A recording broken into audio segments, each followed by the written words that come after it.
There are few things we know about mass incarceration in our country. We know, for example, that we're the world's leading jailer. With 5% of the world's population, we incarcerate 20% of its prisoners. And we know that we punish our poor, our own. Half of the prison, in fact, well over half, live below the poverty line. This is nothing to say about the egregious racial disparities in how we administer justice, in how we choose to punish. Black Americans are 5 times more likely to be incarcerated than white Americans, and they do lengthier sentences, even for the same crimes. This is punishment in the United States.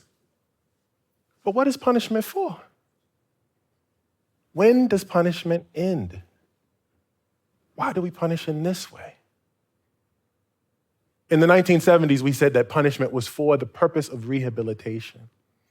But on the heels of the civil rights movement and a predictable, because it was cyclical, crime wave, we decided that rehabilitation no longer worked. In fact, our policymakers said that nothing worked for people like them. That is to say, the people that we lock away in our American jails and prisons, the kinds of people that we put in a cage. We made a political decision in that moment that what we would do is we would sentence people to longer terms in prison, and that we would make sure that the punishments were more harsh. But my research shows that punishment doesn't end when the sentence ends. I'm a sociologist. I began this work as a volunteer chaplain at the Cook County Jail in Chicago, and it was there that I was confronted with the realities of mass incarceration. It was there that I was greeted by a sea of faces that looked like mine, from neighborhoods that looked like mine, because I was born poor and Black after 1972. This is the year that mass incarceration began in earnest. And I was confronted by the reality that the people I spent time with were not just my neighbors. They were certainly more than just criminals. These are people who had families, who loved people and who were loved by people. These were people who contributed to their homes and to their sense of community. So I had to know what happened when they went home. I had to know what brought them there in the first place. So I began to study mass incarceration. I spent 2 decades following people that we've learned to be afraid of. A man I call Jimmy Caldwell was one of those people. He spent 2 decades on and off in Michigan jails and prisons. He was diagnosed with bipolar disorder, but didn't get access to medical care or the medication that he needed. I met him on the day of his release. He was handed a sheet of paper. This is known as the conditions of release. And they list things that you may not do. You may not cross state lines. You may not own a weapon. You may not drink, even if you're of age. You may not use substances, including marijuana, even in states where it's legal. You may not associate with so-called known offenders. This is an impossibility in a city like Detroit, where crime and incarceration, by the way, is concentrated in so few neighborhoods. It's also an impossibility in cities like Chicago or LA or New York or any of the major places where people live. I wanted to know how he met these restrictions. But more than the things that he couldn't do, he was given a new set of responsibilities. You must report to a probation officer once a week at least. You must submit to and pay for a urinalysis. You must attend Narcotics Anonymous. You must do this multiple times each week. You must also go to a workforce development program. You must get a job. You must do all of this before 3 p.m. each day because that's your curfew. And you must wear an ankle bracelet so we can monitor your movement. Violation of any of these rules can cost you your freedom. How did Jimmy make these appointments? He was effectively homeless. He had no money for transportation. How did he reconnect with his family, the people whom he loved and whom loved him? So I decided to follow Jimmy, as I followed people like him for so many years before. We met at the Rosa Parks Transit Center in Detroit. This is a bus depot near Midtown. This was one of the coldest days of the year. It was February of 2015, and Jimmy was unprepared. He didn't have a coat. He wore a Detroit Tigers baseball jacket. And he didn't have a winter hat, not a full one. He had a thin, worn skull cap that he wore. This is one of those days where your teeth chatter. It's one of those days where you can see your breath. And here's Jimmy, no scarf, no gloves. And here's where we have to go, to a workforce development center that's at least a half-hour walk from where the last bus could drop him off. So here we are, walking to the center. It's very cold. And during this walk, Jimmy does his best to make me feel comfortable. He tells me no fewer than 5 times, "Man, I appreciate spending time with a brother like you." This is what he says. He says, "I'm glad to be doing something positive." This is what he tells me. And he begins to compliment me until I feel uncomfortable. I think he's trying to butter me up for something. I think he's preparing me for the ask. I'm not very comfortable with compliments. This isn't my thing. But when I got to the center with Jimmy, I understood in a much deeper way why he went through those motions. The entire building was closed. There was a loose leaf sheet of paper taped to the front window that had the address to hopefully open centers that he might be able to go to. There was no phone number on that paper, so we couldn't call ahead to make sure it was open. And it didn't matter if there was a phone number. Jimmy's phone had run out of minutes long before. He couldn't have called if he wanted to.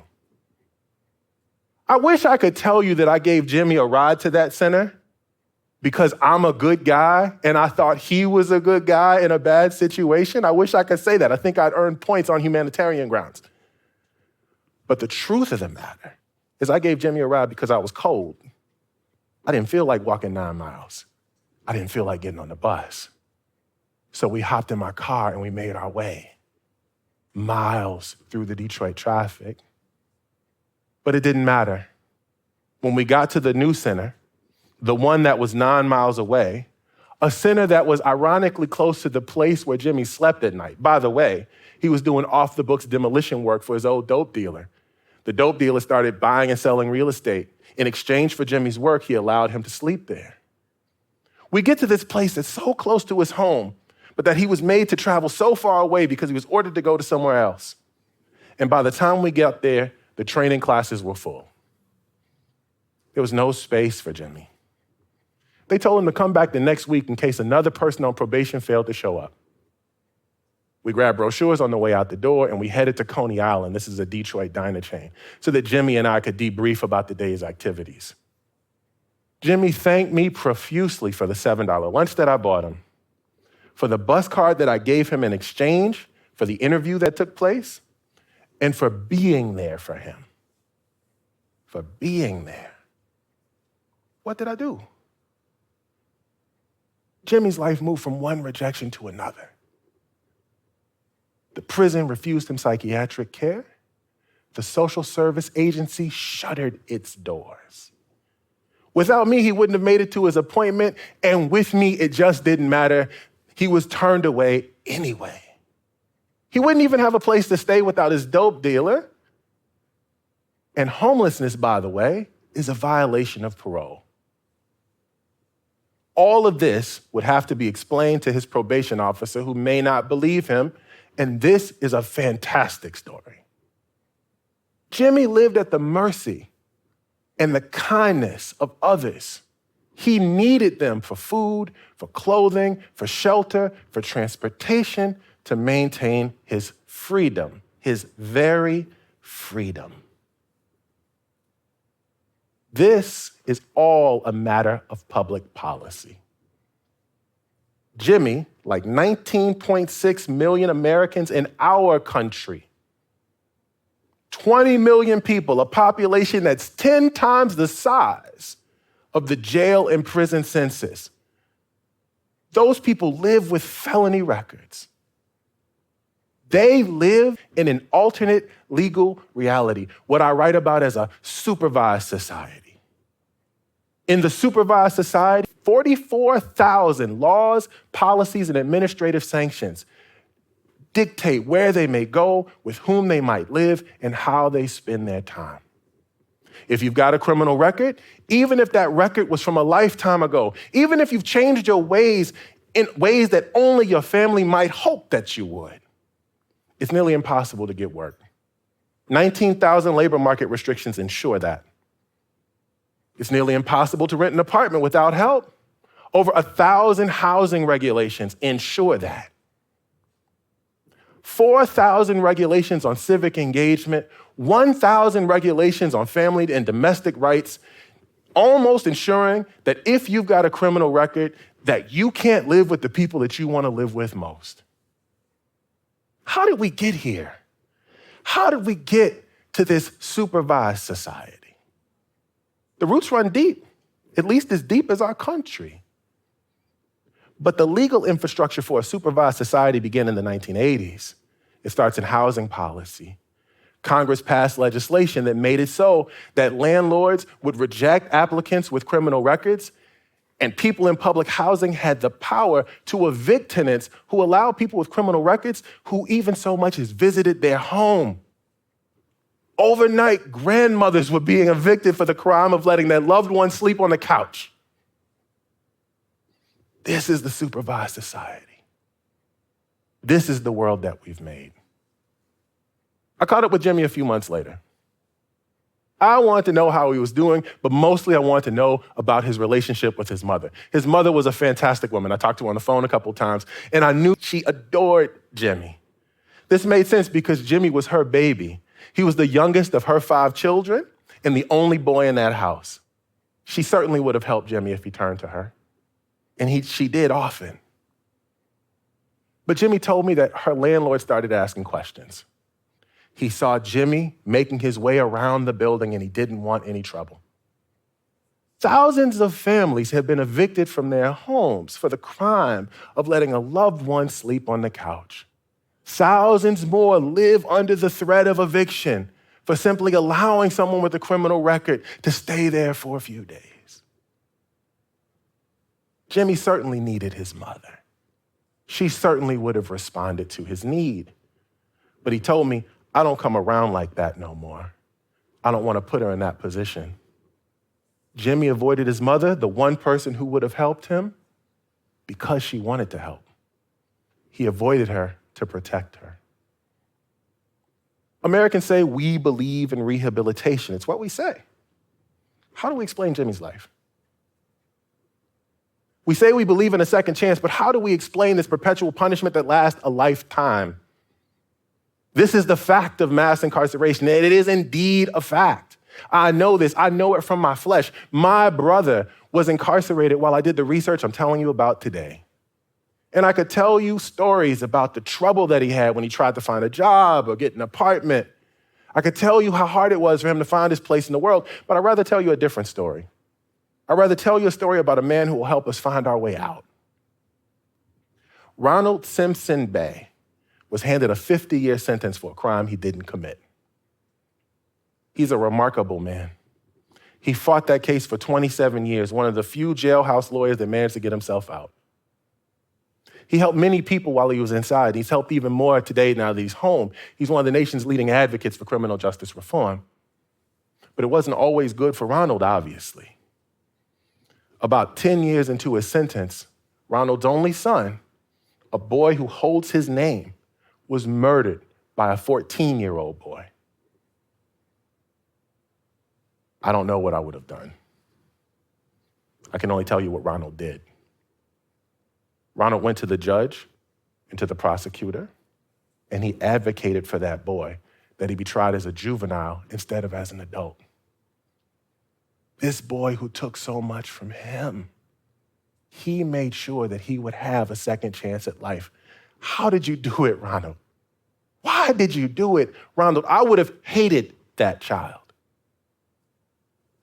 What were you thinking at the time? Ronald said to me, I advocated for that boy because it was the right thing to do.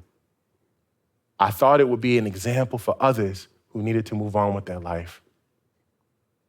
Ronald did not love his son's murderer. How could he? But Ronald made an ethical commitment, and he did what those ethics required. Ronald practices a radical politics of hospitality. one where we make a place in the world for people who even cause us harm. And he invites us to practice these politics because this politic of hospitality, this radical commitment to belonging will take us so far beyond the politics of fear that govern our lives today. Out of fear, we've written 44,000 laws to prevent people from harming us. But the laws that we've written have done the opposite. Any criminologist worth their salt will tell you this. They'll tell you that unemployment, that family separation, that housing instability, that all of these things lead to more crime, not less. They make our world more violent, not less. But we do it because it made us feel good. And we did this despite what we know. So how do we find our way out? How do we end this permanent punishment that we've decided to enact? How do we get out of the supervised society that we've decided to legislate?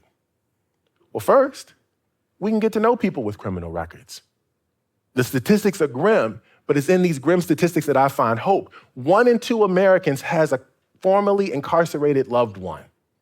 This means that most of us can start right at home. We can get to know the people in our closest circles. Because if we ask the question, if we try to see, then we'll notice that people are closer to us than we imagined. And we can, of course, ask our elected officials to do something different. All politics are local, and the politics of mass incarceration are hyper-local. Mass incarceration was the result of 1,000 policy decisions. So we can ask more of our judges, our district attorneys, more of the people that we elect to the mayor's and governor's office, more to our local politicians who help govern our wards and our cities and our towns. We can ask them to help us imagine a new world. We can even ask this of our employers and of the people in leadership in our houses of worship. They can help us find a new world, or we can find new people who will.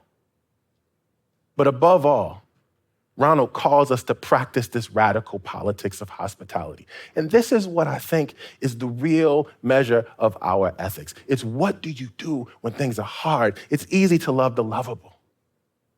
But Ronald calls to us to practice a politic of hospitality, to make a world where we can imagine a place for everyone so that all belong. And he asks us to imagine this world even for people who've caused harm. And he asks us to imagine it even for people who've harmed us. And from there, I take great hope. Thank you.